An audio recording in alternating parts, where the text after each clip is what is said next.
Can you please clarify kung meron talagang karapatan, meron kapangyarihan ang mga traffic enforcers, mga pulis, kung sino man, na kunin ang lisensya ng isang driver kung sakali meron siyang traffic violation? Or kunyari, nagkaroon ng aksidente. Kailan pwede ba yon? Legal ba yon? Siguro po para mas maintindihan po natin yung tamang konteksto, ang management po ng kalye, ang pagma-manage ng daan, yan po ay obligasyon hindi lamang ng mga LGUs. Ang LGUs po yung mga local government units, kundi ang ibang ahensya kagaya ng MMDA, Oo. kagaya ng LTO. Oo. Ngayon po, bagamat ang mga local government units po, siyempre sila yung may primary responsibility sa kanilang mga kalye. Sila ay may karapatan na isaayos ang kanilang traffic ko. Itong kapangyarihan na po ito ay nanggagaling sa tinatawag nating Local Government Code. So Okay. ito po ay tinatawag na delegated power lamang. Ibig sabihin, batas lang ang nagbibigay sa kanila ng ganitong kapangyarihan. Ngayon, since batas lamang ang nagbibigay sa kanila ng ganitong kapangyarihan, yung kapangyarihan ng mga LGUs kasama yung kanilang mga traffic enforcers, ito po ay subject sa batas. At ang batas po, ito po yung ginagawa ng Kongreso, iba po ito sa mga ordinansa. Yung ordinansa po, ginagawa ng local government, Oo. effective lang po yan sa kanilang nasasakupan. Ito po ay subject sa batas. At sa LTO law po, no, para mas maging simple, ang binibigyan ng kapangyarihan na magkumpiska ng lisensya ay ang mga LTO traffic Officers. Oo. enforcers lamang. Hindi po kasama rito ang Oh.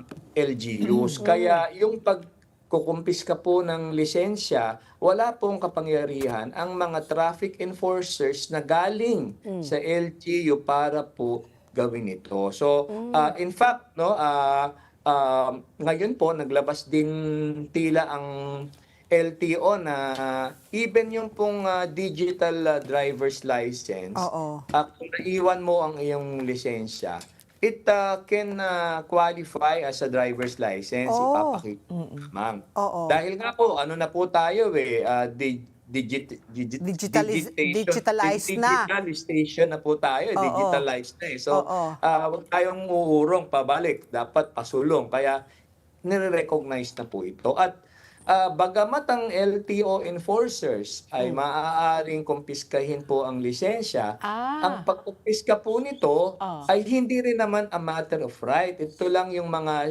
serious traffic violations. Oo, Kung oo. halimbawa ay kayo nagkaroon ng reckless driving, nakadisgrasya ka, no, ang driver's license po ay maaaring ikumpiska dahil ito po ay ebidensya, pinipreserve po ito. Lalo na po kung may namatay. In some cases din po, no, we also have this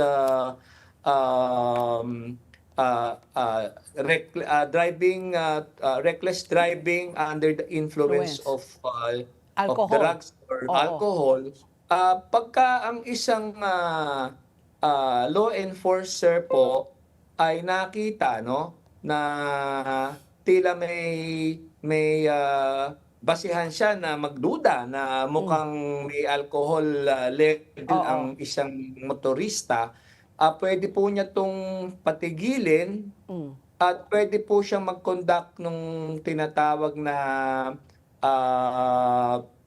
anong tawag dito, yung Yung on-site, alcohol test.